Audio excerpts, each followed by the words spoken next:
Here we go, y'all.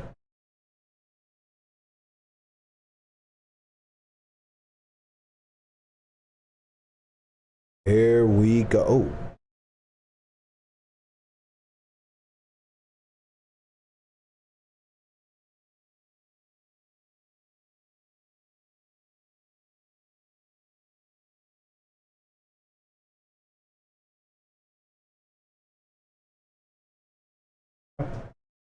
Wrong.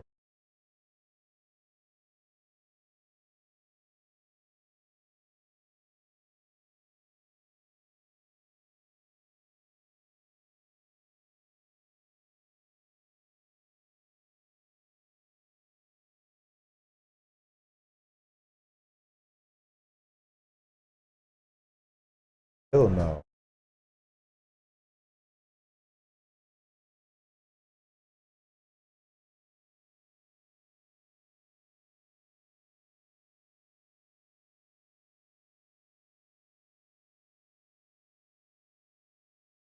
All right. There we go. My bad. Come here.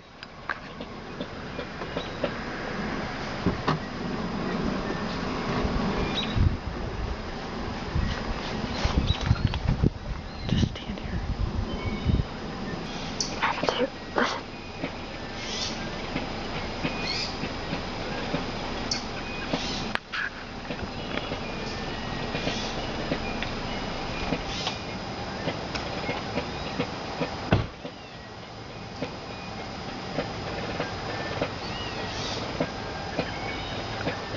Yankee Doodle. Yankee Doodle. Is it playing Yankee Doodle? You're the whistling.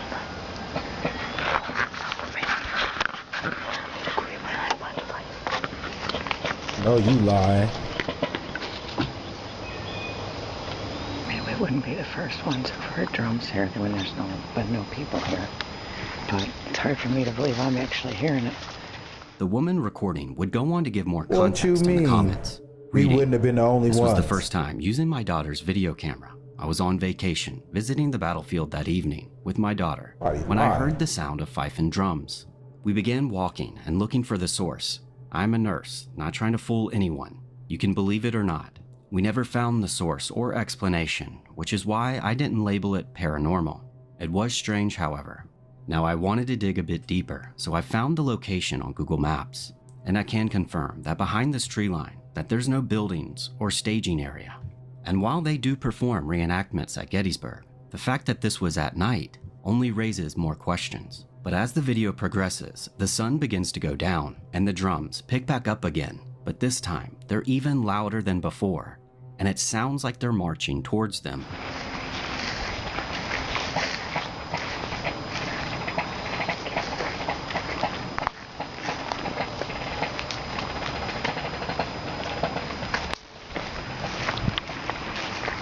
She goes on to explain, "We were so certain it was reenactors. I expected to find a group behind each clump of trees. Each time we found none. After 30 minutes of walking and having sounds always just ahead of us and never seeing a soul, we really started wondering, could this be paranormal?" But this isn't the only video filmed at Gettysburg that's gotten attention, because this next clip is considered by some to be one of the most convincing pieces of paranormal footage. I don't see nothing down there. Can't be the motorcycles, honey. Motorcycle. There's another sparkle. You see what I'm saying? What's that? A motorcycle. What is that? Nothing like. Tree. No. That didn't sound nothing like a You motorcycle. moved it, right? Right there. See it? Uh-huh. Look. There's nobody there. Where? I can't see. Look. Isn't it those people? Can't be. There's nobody Not up in there. the trees. But considering just how many soldiers lost their lives here, makes this video one of the most disturbing pieces of found footage on the internet. This next video I found on r/RBI, and it's titled, "YouTube channel featuring potential stalker filming girl No, and I uploading couldn't see, videos." babe. What's going and on? it reads as I follows. can't see my chat. "Hi RBI, I've stumbled upon a Definitely ain't YouTube being channel that's ignored, quite love. alarming.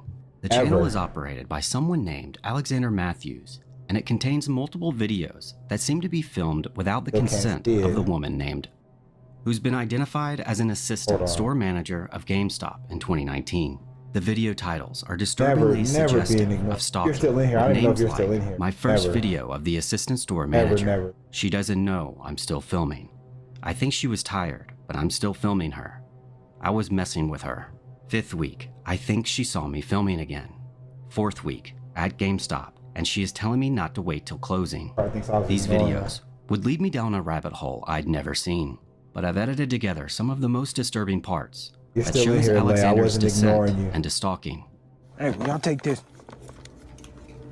Dude, no way. Why? There are bugs in that. That's disgusting. What? What you talking about? You take this. Not the game with the bugs in it. Disgusting, dude. I'm not taking it. I don't care what it Are you kidding me? Why? is. I'm not taking that in. You knew? I'm not taking that in. Yo, what's your problem? What's your problem? And then you said Fuck the why? bag, too. Bro. No, I know you hear me talking to you. What's your problem? This one is cracked. Hello, I know you hear me talking to you. This one is cracked. Man, y'all can't take that. And missing a whole piece of the disc. What the The hell? post would then continue. According to him, this all happened in 2019, or when he was 19 years old. He also made some videos titled, quote, addressing the videos, where he claims he's been jailed for a reason relating to this, and insists his story and the lessons he's learned from his imprisonment demonstrates how, quote, a woman can ruin a man's life, which is creepy and ironic, showing he obviously did not learn anything and blames the victim. Is there any way that RBI can look at this delicately, ensuring the safety and privacy of the woman involved, while addressing the potential threat posed by these videos? Oh, there she is. Is the woman still I'm sorry, safe? babe. But also, we don't know want what's to going cause on her in my more chat grief. this week. But then again, wouldn't she need to know these videos are being uploaded in case she wants to take action? When you come Selfishly, into the I want to city. know why he was arrested and that he didn't harm the girl. I didn't know whether to post There she is, this. Angela. Appreciate your insights. But as I dove deeper into his videos, Welcome it just in, proves ladies. Happy that Friday. Alexander was obsessed and not willing to take no for an answer. You said I can't come back, right? You said not every day, right? No, not every day, man. So You every- can't go back every day. I don't know Like, I'm what just the saying, hell is you going can on with come this back guy. twice a week, but I told you the rules are only if you have trade-ins or you're buying something. Can't just hang out. So yeah, I can't come every day. No, you can't come every day. What about Friday, Saturday, and Sunday? No, man, there's no need for it. You don't need to come every day. You can come once or twice a week. Yeah, you said Saturday and Sunday. What is wrong That's with this fine. Saturday, Sunday's person? fine. That's it, dude. But you only if you're gonna trade or buy something. Okay. That's it. Okay. He's like asking, can he come in there every day? I said. I said, what is wrong with you? What's going on with you? Why you having an attitude? When I approach you, you tell me get the hell away from your car. What's wrong with you? Wait, no, did he say when I approach you, you got an attitude, get the hell away from my car? Get the hell away from your car? Bro. Go. First of Yeah, all, you listen, better listen. watch your mouth. There are children in this store. I know you. Listen, see, look, you getting an attitude with me for no reason. I didn't do nothing to you. You still mad about what happened 2 Fridays ago? Huh? You still mad about that? Yeah. Ladies, get a gun, get some mace, get the burner. I ain't talking about the burner, but the non-lethal. Look, listen, BRYNA.com. Get something, because at your job though, like, that's crazy. Shit that happened 2 Fridays ago, and you mad about that? How you go from being Mrs. Redhead, from being Mrs. Red Sweetheaded, to being where you are right now? Now, after sifting through some of Alexander's explanation videos, it's clear that he was an incel and blamed society for the fact that he was still a virgin, making this even more disturbing. How she gonna ban me for coming here? You see Sam to do it? Sam didn't. How, if I don't respect the rules, she gonna ban me for coming here? What's something called a restraining order? Imagine having to get a restraining order on a customer though, like. Wow. That's getting too. Hi, Michelle. Yeah, this looks like it's at a GameStop, and this is a customer. There's no relationship. There's no nothing prior to nothing. This is just someone that's coming in every day. Thank you for the heart, love. I appreciate you. That. Get a gun, ladies. Get a knife. Get some brass knuckles. The poster would finally find the reason. Go train at a gym, self-defense, MMA, kickboxing, not cardio kickboxing. If you go to a gym and they offer you kickboxing and cardio kickboxing, there's nothing wrong with cardio kickboxing to get in shape, but for actual defense, go to MMA. Oh my gosh, please train. Protect yourself, ladies, because you never know. This is at her job. This is at her place of business, and she got to deal with this. Please, ladies, I'm imploring you. Please, ladies. Man. And for his arrest. Fellas too, but if you let some stuff like this happen to you at work, guy, you got bigger fish to fry, bro. And it is disturbing. I just listened to his side of the story in the above channel. You said you've had experiences like this? Is so lucky. She may as well have won the lottery. He slashed her car like tires a crazy twice ex, and was caught trying it for or a just third someone time. You're dating. She reported him to the cops. He or got just a angry customer and followed her home. He then went into her garage and smashed her car with a 2x4. What you doing to make your exes crazy? It's clear he's an incel, running on 5 customers IQ. heard. He says that he's found God, but considering that he's still blaming the victim, I pity any woman in his life. But it seems, at least for now, that Alexander has moved on and hasn't posted to his channel in over 2 years. But I hope the victim is doing well and been able. So we just gonna act like this? We just gonna sweep this under the rug, huh? She just went back to working at GameStop, taking trade-ins. Come on, man. To move on from this, and let me know. Now my exes, they all still love me. I was gonna say, I bet they all love you. I was trying to figure out, like me because I am not. What could it possibly be? What's not to love, right? In 1961, a man known only as Patient Number 18 was filmed for the Department of Psychiatry, School of Medicine. The footage itself wasn't for entertainment, but part of a psychiatric teaching series. And it was a short interview of a young man who was showing signs of what was then called catatonic schizophrenia. And you can tell, even from the beginning, that something's off with patient number 18, as he doesn't move a muscle, barely enough to even move his head. You want me to tell lies in the chat? The questions themselves are very simple, and there's a long delay. I cannot tell a lie, Scott Arnold. Almost as if he's looking for the answer to come to him.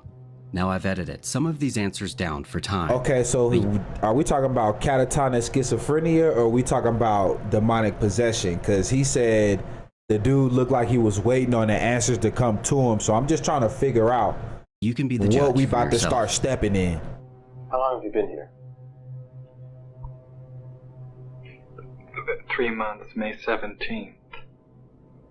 He does look off though. That's difficult to answer. Could you give me some idea? The psychiatrist decided that this was the situation for me. I don't like your vibe, dude. Did he tell you why?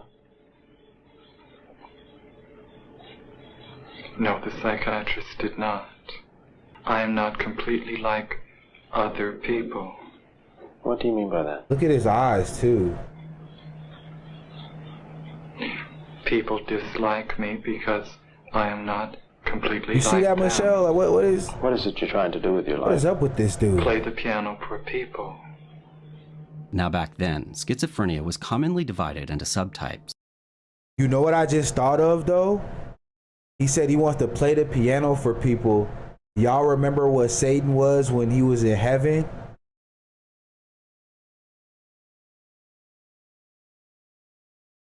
These would be paranoid, disorganized, I'm just saying. undifferentiated, residual, I'm and just finally saying. catatonic schizophrenia. And the delay that patient 18 That's is giving with his answers right now. is often referred to as thought blocking. But as the interview continues, it's almost as if he's having even more difficulty answering the questions. I'm not clear. He's like sweating too. How is it that playing the piano for people You has see that, though? eventually Like, resulted in your being here in the hospital. I don't know. Like, I don't want to act like I'm holier than thou or nothing like that. I'm not. But like, you just start getting discernment. Like, God just start putting discernment on you, and you just start picking up things. Like, granted, this is a most disturbing video, so obviously it might be pointed towards paranormal or true crime, etc., etc. But you just get that discernment. God really just be dropping that on you, like, you know. Hospital. Shout out to the Lord, man. Ash, you didn't miss too much. I mean, except this demonic, catatonic, whatever scientific term they try to put on it. This demon right here. I sit differently when I play the piano, and when I'm away from the piano, I occasionally look differently from other people. And Who is he telling y'all that he is right now, though? Like, he's literally saying it. And this has caused dislike from people. How do you know they dislike you? And this is way back then, like, damn. My father does, and doctors do, because of the way I appear in relationship to the way I sit at the piano and occasionally stand when I'm away from the piano because of the way I sit at the piano. This is becoming too involved to describe. Now it's unclear whether or not there's any truth to the fact that his own father doesn't like him. But perhaps the most heartbreaking part of this interview. His own father got... Oh, are y'all getting like are the dots dotting for y'all? Am I tripping? Like, maybe I'm going too hard. You know, maybe I'm too much in my investigative bag on a Friday. I need to back up, but like... As when he describes the feeling of not belonging there. It's just connected right now. I can't call it. That I do not belong in this hospital, which is a mental hospital, then on to something. Those who dislike me want to find I think so. a worse place. Are you elevated? No. I'm not sure I understand. Could you make that clearer for me? I don't mind knocking the edge off sometimes, though. I'm not opposed to it. No. Now, patient 18 was never named, so it's unclear exactly what happened to him. Does anybody know anything after about combing all of the Does anybody know anything about numerology? Patient 18, is that like a significant number? I don't know. If y'all know something, just drop it down below. There was one that stuck out, which could give us some answers. I'll summarize. This man was my uncle. I'm not going to give any names, but for those of you who are concerned with how things turned out for him, not well. First, let me say, he was being treated in this video with meds, and without the medication, his mood would range from complete delusion to catatonic. I don't have time to say all the things my family tried just to make his existence somewhat peaceful. Oh, after no, 40 he skipped some a whole odd bunch of years. that. Nah. Let me back up real quick. I'ma read it because he's skipping stuff because he don't want to get on YouTube banned or whatever. Well, guess what? Whatever. This is an old comment about this man that seems to have been lost. Hold on, can I play some background music real quick? Hold on. Let me get back on it real fast. This is an old comment about this man. Okay, that's a little bit louder than I'm. Sorry, y'all.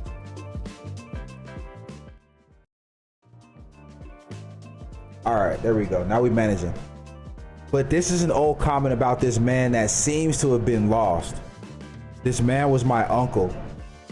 I'm not going to give any names, but for those, that's just distracting. I'm sorry, y'all. But for those of you who are concerned with how things turned out for him, not well, there's so much to address here. First, let me say that he was being treated in this video with meds. Without the medication, his mood ranged from complete delusion to catatonic, and this is all the stuff he skipped. As for being gay, I don't think he had much of a sex drive at all, with or without meds. As for the idea that he was put here because he was by some unloving family, that's ridiculous. I don't have time to say all the things my family tried just to make his existence somewhat peaceful, just for his own sake. My family had a couple of openly HS and beings in it, even back in the 60s. I didn't know it was that crazy. And with the exception of my mother's father, no one gave a shit. And you shouldn't. My uncle suffered with meds and even more without. After 40 some odd years, most of which he spent in institutions, he took his own life by way of D over D. By the way, the comment about the plot twist, he never had a piano. He never had a piano was funny because he didn't. Okay. His seeming obsession with piano came and went, as did obsessions with religion, especially the Catholic Church and government. As far as I know, he couldn't play a lick. He was very ill at his best and a living shell at his worst. I hope that answers some questions because that's all I have to say on the matter. He's been gone since the late 80s, and I really hope that other members of my family don't see this video. Mostly because of the comments from people that somehow think they understand him better than the people who suffered with him. One last thing, I think people thought that he was talking about sitting or standing effeminately or something. No, he was talking about sitting or standing motionless for hours. Usually not even his facial expression would change, but when it did, it was usually related to something in his mind only.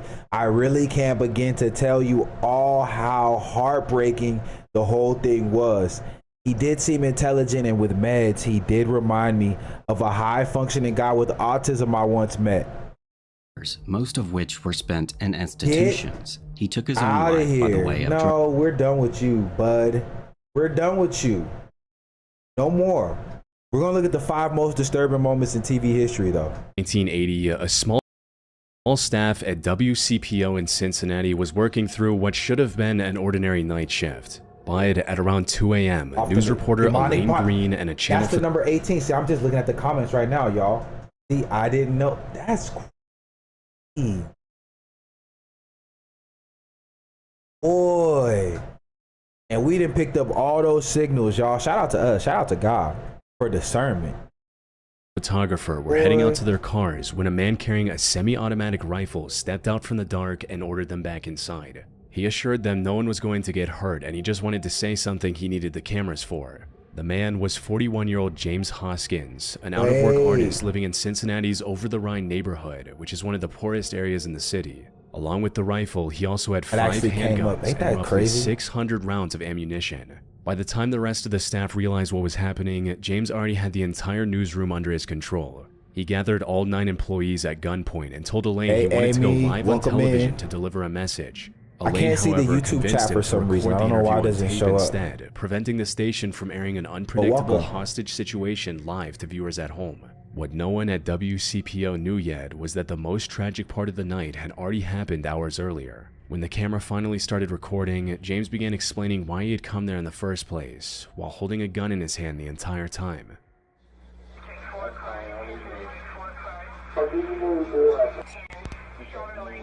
Okay. Well, I really didn't have anything together, but there's been so much violence.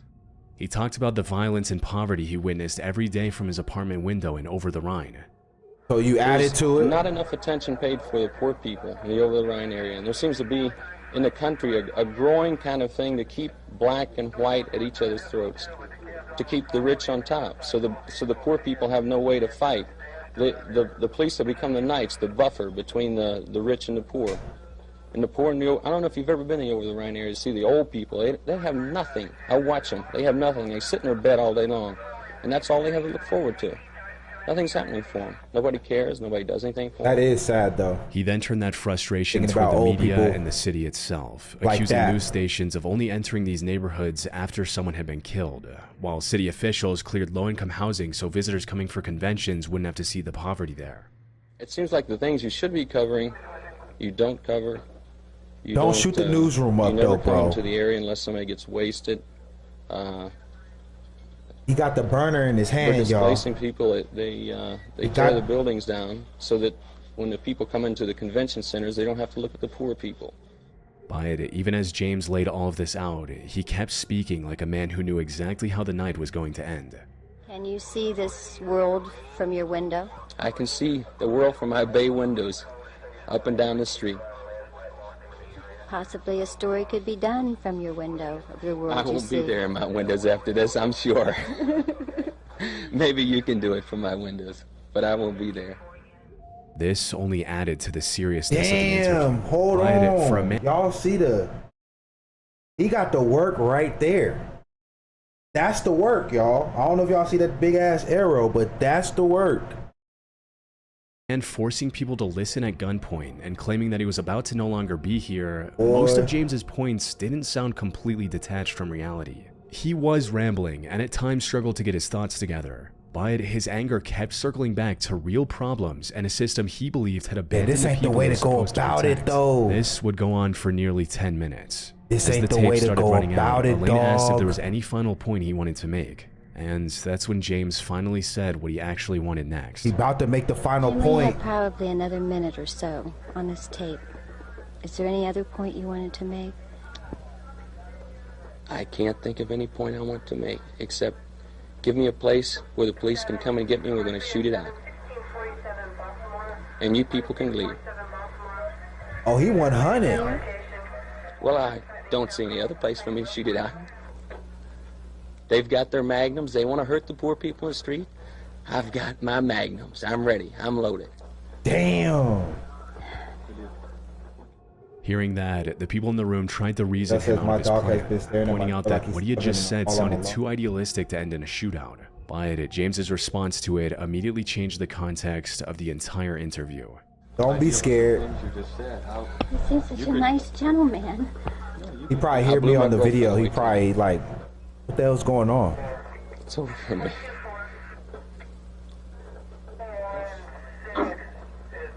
He's dead serious though. Hold on, he was dead ass serious. Like, 30-year-old. Hold on, I don't look at his face. Watch it go from smile to dead ass serious. Like he's not joking. Like he's like, yo, I'm about to shoot out with the cops. Y'all could dip. Before coming to the station that night, James Exactly. his He's like, girlfriend, who is that 30-year-old crazy person in the Melanie backpack? She was later found inside their shared apartment on 12th Street. This confession made his calmness even more disturbing, as it became clear that James wasn't using the cameras to fight a corrupt system. He was using them to explain something he believed could no longer be undone. And even after Elaine and others kept pleading that he could still get help, James insisted he was already past saving, blaming drugs, paranoia, and a plan he said at had that started point long because he before know that he going to night. jail. We don't want to. I have no choice. I have murdered my girlfriend. I have been taking this weird drug. I am out of my mind. But you can get help. I can't. We planned. We did all these things. This whole thing was planned back in San Francisco. It was all started out. Over the period of time, Who is we? Paranoid. You and the dead girlfriend, James? Turned me on the angel dust. They did numbers on me in San Francisco that I ran from one place to the other. What? He was certain that he couldn't come back from what he had committed already. I know that I'm slipping away. Can't we help you before you slip any? You don't want to slip completely. I'm gone. I'm gone. All they'll do. I don't know. There is no help for me. Look, I murdered my girlfriend. God damn, man, I killed her. This is After super roughly 90 sad. minutes, James let all 9 hostages leave unharmed and barricaded himself alone in the newsroom as police and SWAT surrounded the building. Negotiators spoke with him by phone through the morning, trying to talk him down. But at 9:15 a.m., while speaking to an officer on the phone, James said, "Well, it's time. I'm going to do it now." Police waited another 4 hours before entering the building, fearing it might be a trap. When they finally went inside at 1:45 p.m., they found James on the newsroom floor with a self-inflicted gunshot wound. And when investigators searched his apartment, they realized the interview at WCPO may have only been one part of a much darker plan. They found more weapons, bomb-making materials, and detailed files on prominent city figures, filed under labels like political creeps, business creeps, and police tactics. Elaine Green later won a Peabody Award for her courage in the interview. Much of what James said that night still sounds like fair criticism even today, but the way in which he forced the world to hear it is what made the footage so disturbing. Damn. On Halloween night 1990, That's as crazy as it roughly gets, 150 yo. people gathered at Blackbeard's Family Fun Center in Fresno, California to watch a local magician attempt something no stuntman had ever survived. 32-year-old Joseph Boris, or Amazing Joe, was a self-taught magician from Fresno who had spent years trying to surpass Harry Houdini and become the greatest escape artist ever. And on this night, the anniversary of Houdini's death, he wanted to prove it. His plan was to be handcuffed, wrapped in chains, locked inside a transparent plastic coffin, and be buried alive in a 7-foot grave. Listen, what do you think is going through his mind right now? He probably down there like, I really messed up. I really don't need to be here right now. I could be eating Chipotle. He probably got 1,000 thoughts.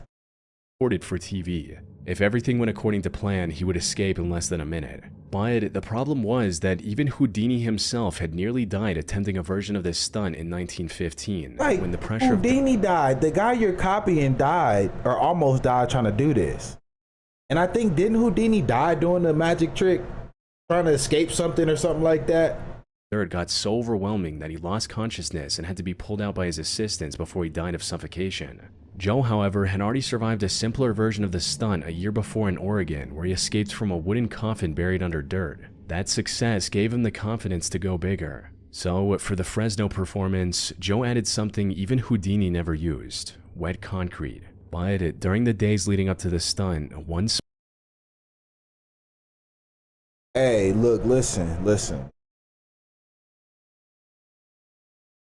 Anytime you feel like you could get into like a box all locked up and then pour wet concrete on it,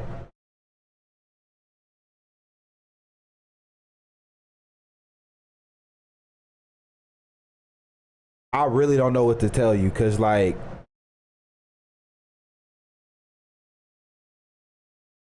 y'all know what song we about to play after this, right? Y'all know what song we about to play after this, because like, what I'm confused. Like, y'all know what song is coming on after this, right? Hinted that Joe may have been taking too big of a risk. Y'all know what we have to play after this. When Joe arrived on location in a white tuxedo now, and white shoes, I will say this: I like his ponytail. No reason to think the stunt was in doubt. He hyped too. He off that. In the crowd were members of his family, including his 13 and 10-year-old sons, which made it seem like Joe had everything under control. So, he got his kids there, he let his assistants handcuff him and wrap chains around him before sealing him inside the transparent plastic coffin. Once the lid was locked, the coffin was lowered into the 7-foot grave, and his assistants began shoveling dirt into the hole until there was about 3 feet worth. Then, a cement truck pulled in and poured about 3 feet of wet concrete on top. They dead-ass poured cement on this guy. Free himself before like, is there nobody on his team to be like, Joe, like, you wildin', bruh?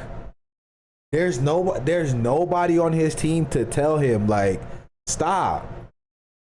Cement fully dried up and trapped his escape route. But as soon as the hole was filled to the edge, the dirt and concrete both suddenly dropped about 2 feet, as witnesses heard the coffin shatter somewhere beneath all that weight.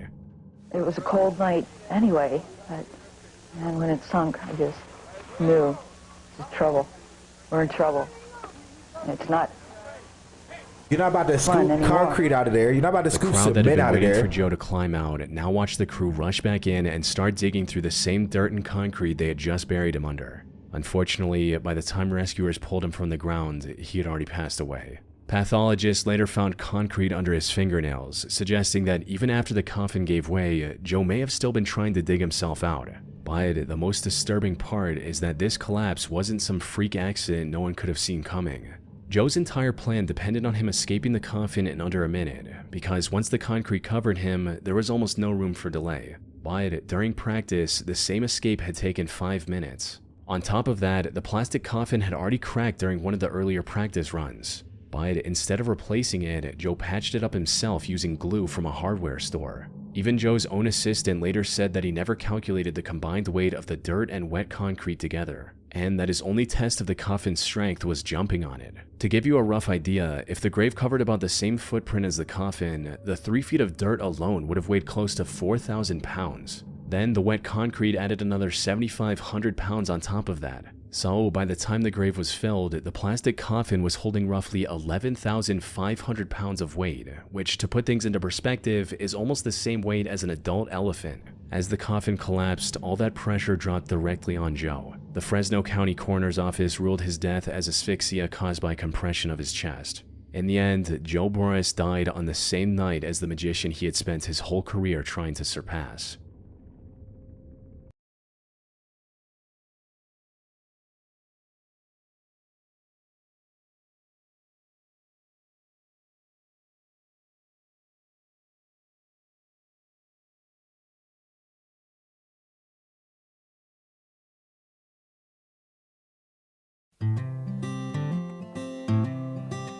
Set fire to your hair, poke a stick at a grizzly bear, eat medicine that's out of date, use your private parts as piranha bait.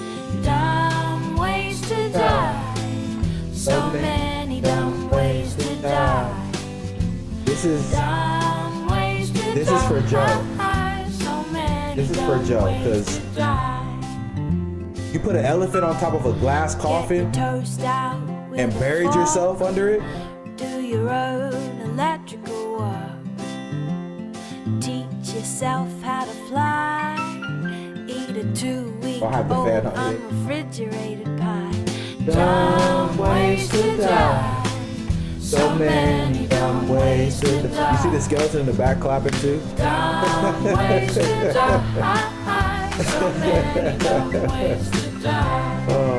Invite a psycho killer inside. Okay, I'm done. I just, you know, like, I don't understand Joe. I don't get it. In front of your kids, Joe?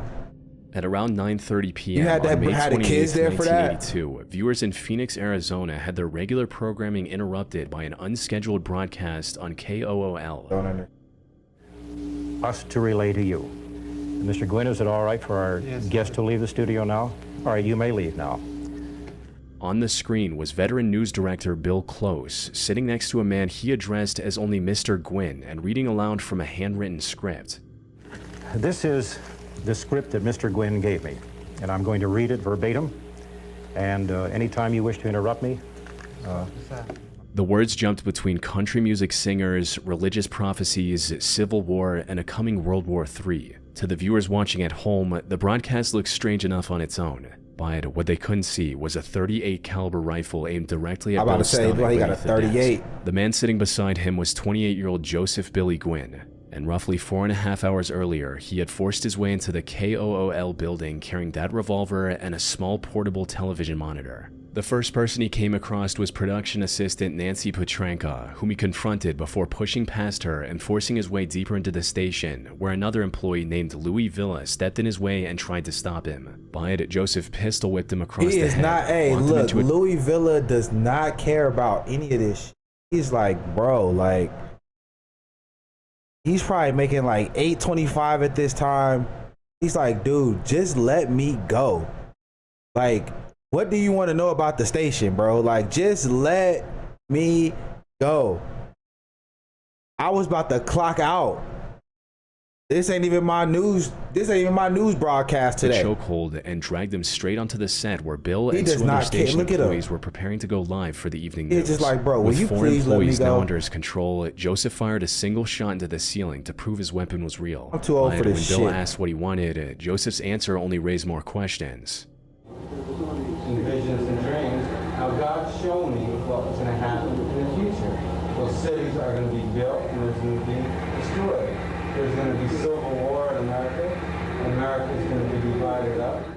By then, the people inside the station had already realized they were dealing with someone whose grip on reality was slipping badly. Let Over the the next guy several go, hours, man. Bill worked the phone with police negotiators, carefully Damn, relaying let him Joseph's go. demand to appear on You television gotta and have his statement read live on air. Grabbing on Every that time he man spoke like to that. police, he had to walk back over to Joseph and calm him down before he started believing he was being stalled or ignored. But as the hours dragged on, Joseph became increasingly convinced that the station had no intention of his ass. broadcasting his message. And the longer he waited, the more desperate he became. So, with Joseph growing more unstable and a loaded revolver still pressed against Louis, police finally agreed to let him go live on air with Bill at around 9:30 p.m.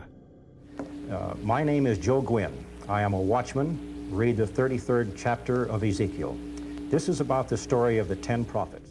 For the next 21 minutes, Bill read Joseph's 11-page, almost incoherent statement live to the people of Phoenix. The 10 prophets are Johnny Cash, Ronnie Millsap, Eddie Rabbitt, Barbara Mondrell, Joe Gwynn, the traitor. The Arizona Republic and Phoenix Gazette can verify this story. 16 years ago in September, about the 25th of 1966, all of these people's names above meet at the same time. I like how he reading it in his news voice. I was almost 13 years old. We all meet and we're together at the same hour. Mysteriously, I was the only one who knew what it was about. The others didn't. I did. The more Bill read, the harder the message became to follow, drifting from biblical prophecy into Islamophobic rambling. Then the angel shows me a book about me and the life I was supposed to live. The angel told me the story about the 10 prophets. Then he told me I was a watchman, Ezekiel chapter 33. The angel told me I would meet all these people, the 10 prophets, the country singers. This is these people's part they have in this. Back to the beginning. Islam used sociology on our people. Islam is using this sociology on children. They used it on my generation to start the hippie movement and drugs, and on today's generation to turn them into punks and punk rockers by hypnotism. As the statement went on, Joseph's prophecies got even more bizarre, describing an American Civil War and a Third World War that he believed were coming in the years ahead. Islam is going to blow these cities up with atomic bombs. These 5 cities are Cyclops in Pennsylvania, Ominix in Arkansas, Yosemite in Nebraska, Isolox or Itchabad in Idaho, and Snix in New Mexico. All these cities will be isolated. After this happens, there will be civil war in America. The United States will be divided up into 4 countries. World War III will start in the fall of 1988. Edward Kennedy will lead the United States in World War III. He will be the next president and be elected 2 terms. The angel said we could unite and fight these Muslims, Islam, and their allies. But the clearest sign of how far gone Joseph was came from the small monitor he had brought with him. Throughout the broadcast, he kept checking it to make sure the station was actually airing his message, as if the only thing Joseph trusted in that room was the version of reality playing out in his own mind. When Bill finished reading the final page, Joseph calmly handed Bill the revolver and surrendered without resistance. Here, take the gun. He said, come get him. Hey, he said, I got the blower. I got a sweaty palm. I want to shake hands with you. You really do, huh? You bet. I told you I was playing this fair. Did you think you didn't trust me all this time? Oh, hell, it's all right. Leave him alone. It's okay. Put down the guns. I have the gun. Back off with the guns. By that point, every person in that studio had spent almost 5 hours trapped inside a situation. Hey, shout out to the old. Look at him. Wait, look at him. Wait. He said, look, let me get back to my shorty, man. I feel him. Situation that could have changed any moment Joseph stopped believing Bill was on his side. Joseph was later charged with 4 counts of armed kidnapping, 3 counts of aggravated assault, and first-degree burglary. But after pleading no contest, he was declared legally insane and committed to the Arizona State Hospital. However, Joseph was released just 6 months later, despite prosecutors and even some of the psychiatrists involved warning that they weren't convinced he was safe to be back out in public. And 2 years after the hostage crisis, the same delusions appeared again. Joseph was arrested at a Phoenix convenience store after assaulting and threatening 2 clerks while screaming that Johnny Cash was going to kill his family. This time, the arrest triggered a probation violation from the original hostage case. Joseph was sent to prison, and he wouldn't be released until 2005, more than 2 decades after he first walked into that newsroom with a gun. Look, he got his arms folded. I didn't even see his arms folded the first time. He's like, man, what the fuck? On March 5th, 1989, a local news crew in Moncks Corner, South Carolina was filming the 3rd day of the search for 5-year-old Justin Lee Turner. 2 days earlier, Justin's stepmother, Pamela Turner, had called the Berkeley County Sheriff's Office after he never came home from school. According to Pamela, Justin had left that morning to catch the bus from a neighbor's property a few hundred yards away. But when the bus returned that afternoon, he wasn't on it. And once police checked with the school and other witnesses, they learned that he never made it to the bus that morning. For the next 2 days, local police, the Berkeley County Rescue Squad, and dozens of volunteers searched the area around the Turner property off Horseshoe Road. They combed through the woods surrounding the home and checked sheds, storage spaces, and abandoned structures across the property, but still found no sign of Justin. By the morning of March 5th, search crews were getting ready to spend another full day going back around the same ground while a local TV crew from WCBD followed them around documenting the search. Go all the way, cross. But the search barely lasted 5 minutes as Justin's father, Victor Lee Turner, walked up to an old camper on the family's property and looked inside. My son's in there. Everybody stand back. Everybody stand back. Inside a cabinet in the camper was the body of 5-year-old Justin Lee Turner. House? And in the few seconds caught by the TV crew right after the discovery, Victor may have revealed something he never intended to. The Turner property was immediately locked down as a crime scene. State agents started searching through the camper in the family's home, checking for fingerprints and trying to figure out how Justin ended up hidden there in the first place. Autopsy results later showed that Justin was strangled to death, but the physical evidence from the camper led nowhere, and the case went on to stall for years to come. Without any solid lead, attention slowly shifted back to the moment Justin was found. Investigators found that, according to reports, the camper had already been searched during the first 2 days Justin was missing, and nothing had been found inside. So, if those earlier searches were done properly, then someone had placed Justin's body there after the search was already underway, while police, volunteers, and reporters were still moving around the property. That meant the killer had enough access to the Turner property to return to the camper without being noticed. Even the footage captured by the TV crew added to that suspicion. When Victor looked inside the camper, he didn't seem to rush in to check whether Justin was still alive. He didn't even call out his name or try to pull him out. He backed away almost immediately, as if he already knew what he was going to find. Now, to be fair, there's no single normal way for a parent to react to something like that. But investigators still found the behavior difficult to ignore, especially considering how quickly Victor went straight to the camper once the search resumed. Looking suspicious, then located Angela. Justin within It's looking seconds, despite the camper suspicious. having multiple drawers and cabinets. But despite I'm all of off these about this one, ain't observations, it? the suspicion around Victor and Pamela still wasn't enough to hold up in court. Most of what pointed toward them was circumstantial, and without physical evidence separating normal family contact from the day Justin died, investigators had no way to turn those suspicions into something they could actually prove. As the years passed and the case went cold, Victor and Pamela eventually left Berkeley County and moved to South Carolina's upstate. And according to investigators, neither of them ever contacted law enforcement again to ask about the case or whether any progress had been made. For decades, that was where the suspicion stayed. But years later, a new possibility emerged that hinted at something far more chilling than a family cover-up. In September 2023, a law professor at the University of Virginia and her students were mapping the movements of serial killer Richard Mark Ivanitz when one of them uncovered something unexpected. Richard had served in the Navy, and after tracking down naval records, the student found that the ship he was assigned to arrived in Charleston on March 3rd, 1989, the same day Justin vanished. Monk's Corner, where the Turners lived, was only about a 50-minute drive from the port. And once researchers started comparing Richard's known crimes to Justin's case, the similarities became difficult to ignore. But just like the theory surrounding the Turners, there was still no physical evidence directly tying Richard to Justin's death. Unfortunately, the police couldn't question him because by that time, Richard had already been dead for more than 20 years. He had lost his life in a police chase in Florida in 2002 after one of his kidnapping victims escaped and identified him to authorities. All over the country. To make matters worse, his body was cremated damn. and his ashes scattered, leaving no way to test his DNA against anything They said from Justin's burn him up case. so they can't convict him of instead of nothing. pulling suspicion away from the Turners, the theory only left investigators stuck between two possibilities that were both disturbing in completely different ways. That Either mullet, someone though. close to Justin had killed him and hidden his body back on the property while the search was already happening, or a serial killer from outside had somehow entered that same space without leaving proof behind. That's what I'm trying to figure out, Michelle. I'm trying to figure out, so how the hell did they say maybe the police didn't search it? That could be true too, because, you know, they say, yeah, I ain't gonna get into that, but yeah, you know.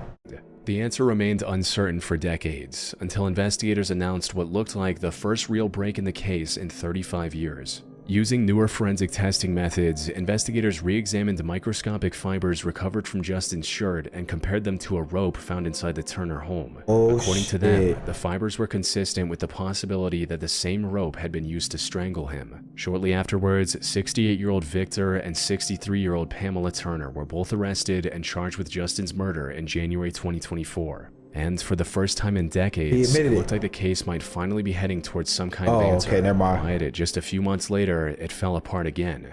In June 2024, Judge Roger Young dismissed the charges with prejudice, ruling that after 35 years, with over 20 witnesses either dead or unable to testify and no real new evidence on the table, there was no way to give the Turners a fair trial. Because it was dismissed with prejudice, the decision was permanent and the charges can never be refiled. So, after everything, the mystery of Justin's murder landed right where it started in 1989. Damn, poor kid, Those few man. seconds of footage captured by WCBD may still be the closest thing this case ever gets to an answer. On the morning of June 26, Don says pension in 1995, prison viewers only. in Mason City, Iowa tuned into their regular Monday morning Damn, newscast that's on crazy. KIMT. Good Monday morning. Welcome to Daybreak. It's June 26th. I'm Jody Who's Kevin Intruder. And I'm Kevin Skarupa. Good morning, everybody. And Coming up, a wild weather weekend. On screen was 27-year-old news anchor Jody Who's Intrude, smiling through the early morning broadcast with her co-host Kevin Skarupa. The two hosts talked lightheartedly as they discussed the weather for the day ahead. At the time, there was no reason for anyone watching to remember these moments, but this would soon become the last broadcast Jody would ever appear in. The next morning, Jody was supposed to arrive at the station by 3:30 a.m. to prepare for the 6 a.m. newscast. But when she didn't show up, producer Amy Kunz called her apartment at around 4:10 a.m. Jody answered, sounding like she had just woken up. She said she had overslept and told Amy she would be right there. That was the last confirmed contact anyone ever had with Jody Who's Intrude. By 6 a.m., when Jody still hadn't arrived, Amy was forced to anchor the show without her. And that alone was enough to worry the newsroom, because Jody had never missed a newscast before. Shortly after 7 a.m., her coworkers called the police. When officers arrived at her apartment, the reason she never made it to work became clear within minutes. Jody's car was still parked just outside her apartment building, but everything around it suggested she had been attacked right as she was trying to leave. Scattered around the car were her belongings, including her shoes, blow dryer, hairspray can, earrings, and a bent car key. Nearby officers also found drag marks on the pavement and clear signs of a struggle. When investigators spoke to the people in the apartment complex, some residents said they had heard screams around the time Jody would have been leaving for work. Another resident reported seeing a white Ford Econoline van idling nearby. But none of those details reached police until after Jody was already gone. By the time they pieced everything together, they had an idea of what could have taken place. She probably made it to her car and was unlocking the front door when someone attacked her from behind. But why would she be unlocking her door with her hair dryer and her hairspray? Maybe she was going to get ready at work. I don't know. That just seems like you bringing a lot. I know some women, they be bringing a lot of stuff with them, like the sprays and stuff like that, but like that just seems like a lot. But you never know. Them purses, they hold everything. Meaning the bent car key, but finding who did it would prove to be a far more challenging task. With no usable fingerprints, tire tracks, or clear eyewitnesses, investigators turned their attention to the people in Jody's life to find the answer. The first name to draw serious attention was 49-year-old John Terry Bradshaw. The night before she disappeared, Jody had gone to his home to watch a video from a surprise birthday party. And guys that do this type of stuff are weird. If that's not your girl, don't be lifting her up with a dress on, dude. That's just weird, bro. You know she don't want you to do that. And the women will laugh it off. Hee hee hee. Stop it, put me down.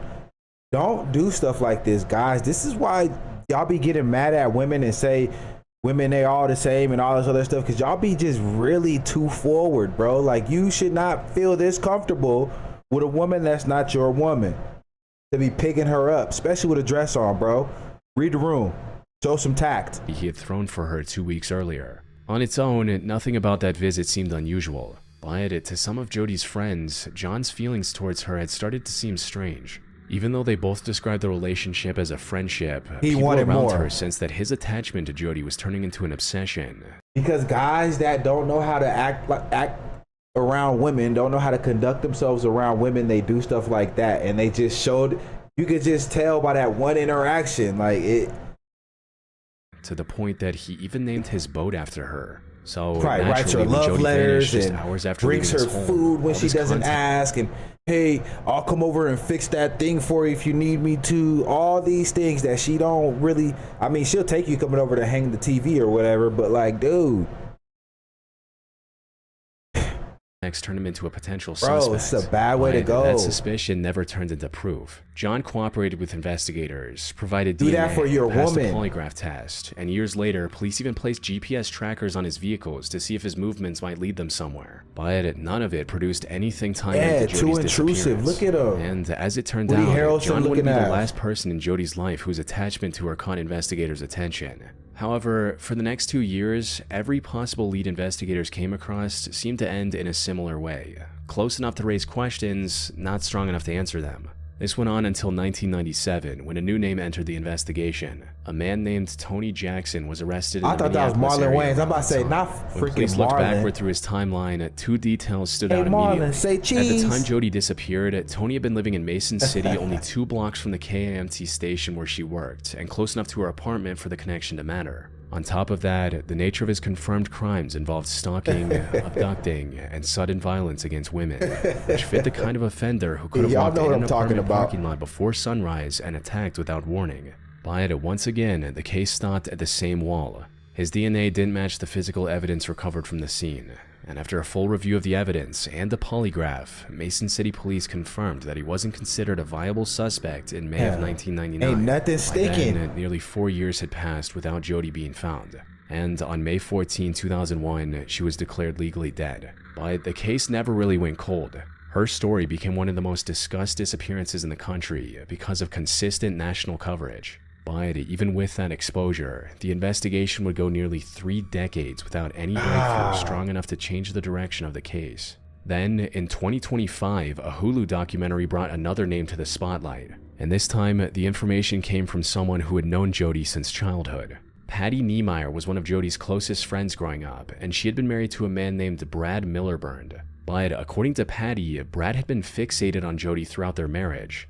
And this fixation eventually became one of the reasons for their divorce, which was finalized on June 23, 1995, exactly 4 days before Jody disappeared. Once investigators looked closer at Brad, one detail pulled the case back to something witnesses had reported from the very beginning. At the time of the abduction, Brad had access to a white Ford Econoline van which he used for work. It was the same type of vehicle someone had seen near Jody's apartment that morning. Once this connection was established, investigators showed Patty a few sketches of a man who had reportedly been seen around Jody's apartment complex. Is that Heisenberg right there?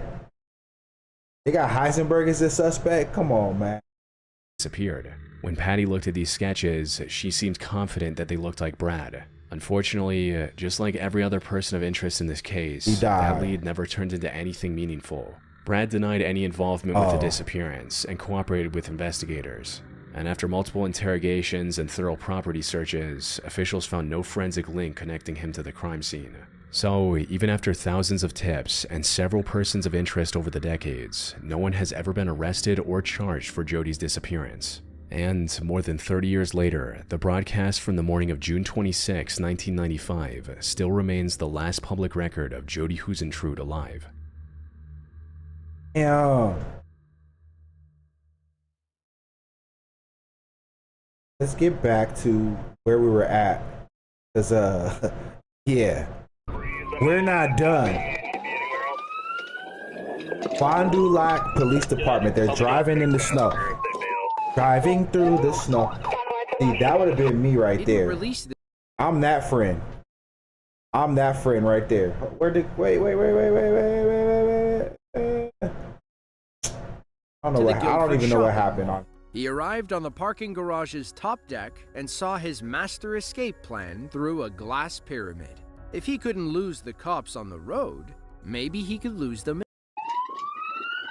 enough to read off the license plate. When officers punched it in, they learned that the vehicle was stolen. As we all know, car Thank you for the thieves don't TikTok like and the pulling rose. over I when the appreciate cops you, try love. to Thank stop you. them. Fond du Lac Police Department. Let's see what y'all got.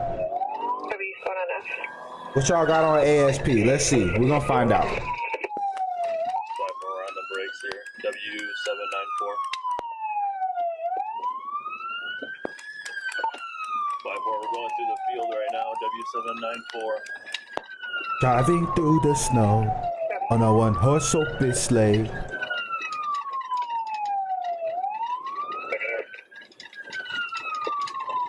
It's like, bro, you're driving in the snow, dude. Do you think you're not leaving tire tracks?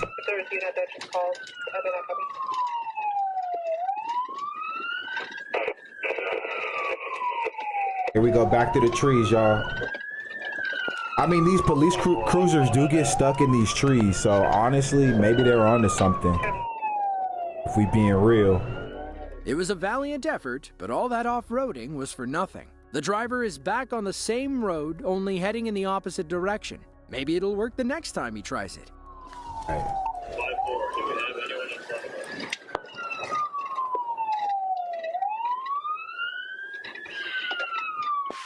Gonna drive off in the snow again. Airport, going through the field right here in the corner.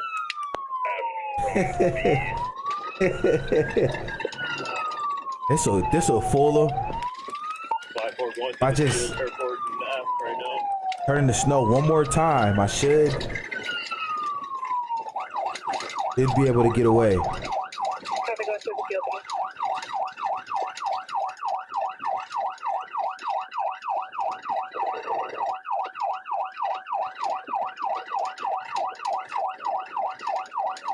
Doing good? Yep, good.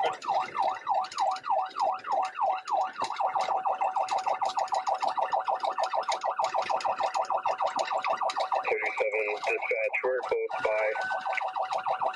Not your car getting stuck.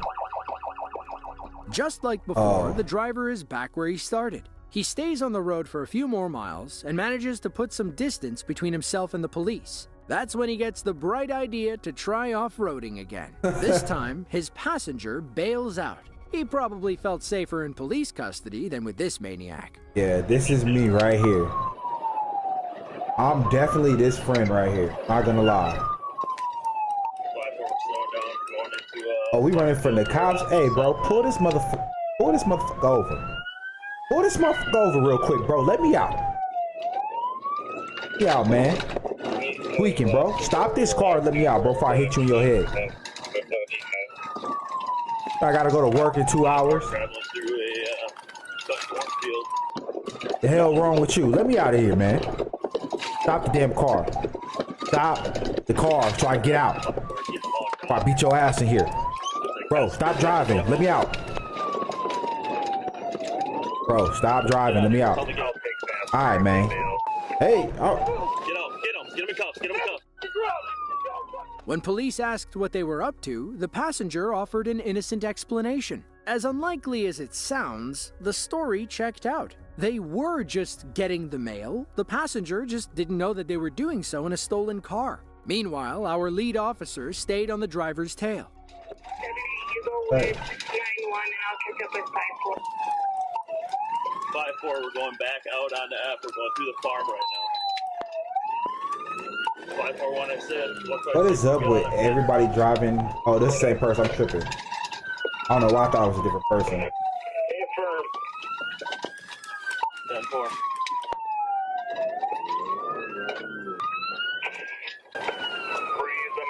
What gonna do? Find the lock? Oh, that was weak. That was a weak ass pit move, bro. What you gonna do? Find the lock? Let us see something. Nothing. Ain't gonna do shit. Okay. Ain't gonna do nothing but let him run away. We're going through the high school parking lot right now. You a little punk for driving in a high school parking lot with a high-speed chase, though. You a real buster for that, bro. You a real buster for that.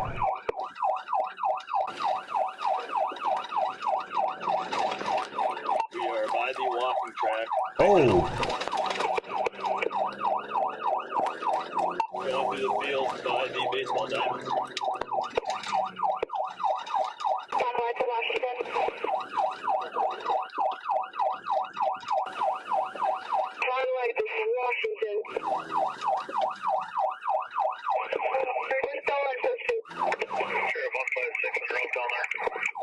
Hey, driving his tracks and you can go faster. I mean, I don't know. I've never drove in the snow like the that. last time police saw this Fond du Lac car thief. They called off the chase after he entered a high school parking lot. Catching this guy wasn't worth the danger. According to police reports, the passenger identified the driver and warned police about the gun in his lap. We never learn his name, and Fond du Lac authorities haven't released much more about the case. They did issue a warrant for his arrest with nationwide extradition. Hey, I guess driving no through the where snow. He runs, police in that state can and will send him back to Wisconsin. Damn. Go, go, go. Got it. Take it, take it, take it. Boy, I know you lying. Watch out, watch out, left, left, left, left. Oh. September 3rd of 2024. Hey, hold on real police quick, officer bro. If I'm driving, you need to shut the f up. I don't need you yelling and screaming in my ear talking about some go, go, go, all this other stuff, because you're going to make me crash this car. You need to calm down. All right? We on a high-speed chase, but I'm driving. So really, I'm on a high-speed chase. You just need to be the lookout, bro. I don't need you to be telling me stop, stop, and all that other stuff. In Columbus, Ohio, are in hot pursuit Don't of do two that. armed robbery suspects. Jolyn Rutherford and Ondae Sullivan, both 21, had just robbed somebody at gunpoint. They took off for in a real black though, Michelle, sedan, because and like, it wasn't long before the bro, I police gotta were concentrate hot on what their I'm tail. doing. You talking about some no, bro? Go ass up. Let me do this. Let me do this. We ain't gonna crash or nothing, but the one on the left looks like my ex. Oh no. Go, go, go, go. He's bailing right now. No, he's not. Come back to Maine. Come back to Maine. He's gonna head back. He's gonna come out on Maine over by the towers. Hey, out. Go, go, go. Got it. Take it, take it, take it. Right now. Watch out, watch out, watch out. Left, left, left, left. Bro, no. I got you. I got you. You're good, you're good, you're good. I know I'm good. He's missing a tire. You need to calm your ass down, no.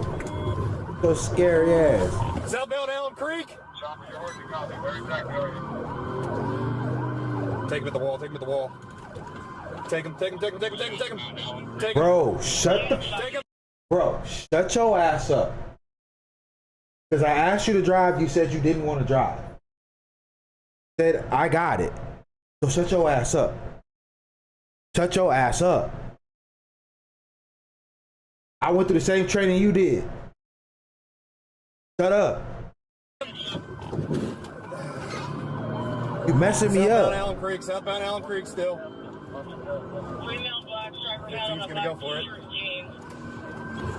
Male black is the one with the male black white hoodie has a gun. Golly, I hate a backseat driving ass. Like, shut up. Go, go, go. You're good, good, good, Bro. good, good, He making me so mad right now. Thank you for the rose, love. He making me so mad right now, bro. Like, you gotta stop with the coaching, bro.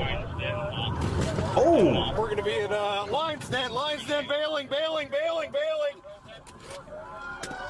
It's hard to hear at the end, but one officer accidentally fired his weapon when their SUV crashed into the wall. Oh, is that what that According to was? the local FOP president, the officer drew his weapon when Jolyn and Ondae took off on foot.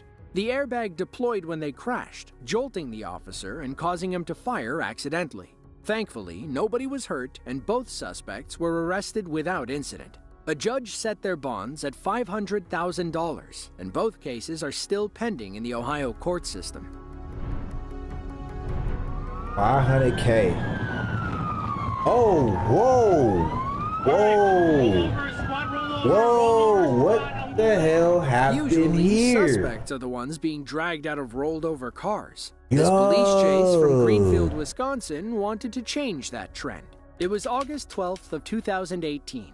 Greenfield officers were after 26-year-old Jorge Ornelas, who had just fled the scene of a traffic stop. Police ultimately terminated the initial pursuit for public safety. Then, another officer spotted Jorge fleeing east near the Southridge Mall. He made a quick U-turn and tried pulling Jorge over again. Once more, he refused. Minutes later, a third Greenfield officer spotted Jorge on Edgerton Avenue. This time, he wouldn't let the suspect get away. He closed the gap and went in for a pit maneuver. Unfortunately, the move didn't go as planned.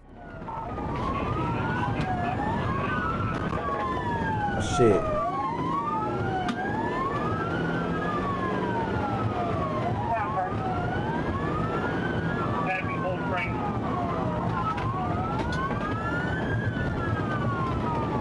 Your ass over here. Oh, he took his own car. Now Oh, let's see that one more time from another officer's perspective.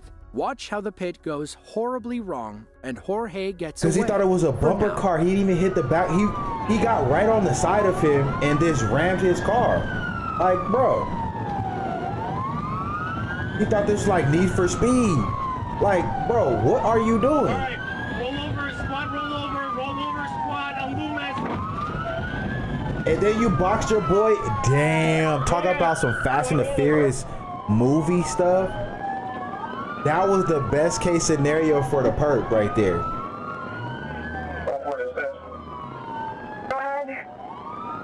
That guy right there is a maniac. It's like, bro, why would you do According that? to reports, Jorge's Why would you rear do left that? tire bumped the median during the pit maneuver. Instead of spinning out, he bounced back into the police SUV, effectively pit maneuvering it on his own. Thankfully, the officer was okay and only sustained minor injuries. Doctors cleared him and he was released later that day. Other officers eventually caught up with Jorge and he was arrested shortly after the chase began. He faced felony counts of recklessly endangering safety, eluding an officer, and causing bodily harm. Okay, I gotta call it a night, y'all. That is, I didn't had enough of Jorge and I forgot the other guy's name. But we're gonna be back at it in the morning. I've been posting a lot of clips too. I don't know if y'all noticed. Been posting a lot more clips on TikTok. I'm posting a lot of clips on YouTube as well. I appreciate y'all. I just want to say thank you. Michelle kicking it with me, Angela, Layla. Who else was here? Dawn was here for a second. I know you probably gone, but I know my girls are still here, and I appreciate y'all, ladies. Y'all are the reason I do what I do, and y'all are the reason I ain't gonna never stop doing what I do. Oh, thank you for spending the night with me. You know, and let's do it again. We got a long Saturday, ladies. A little UFC, so I might be on a little later again tomorrow, but just depends on how late the fights go. Either way, y'all, love y'all, and I will see you. Thank you for the rose, love.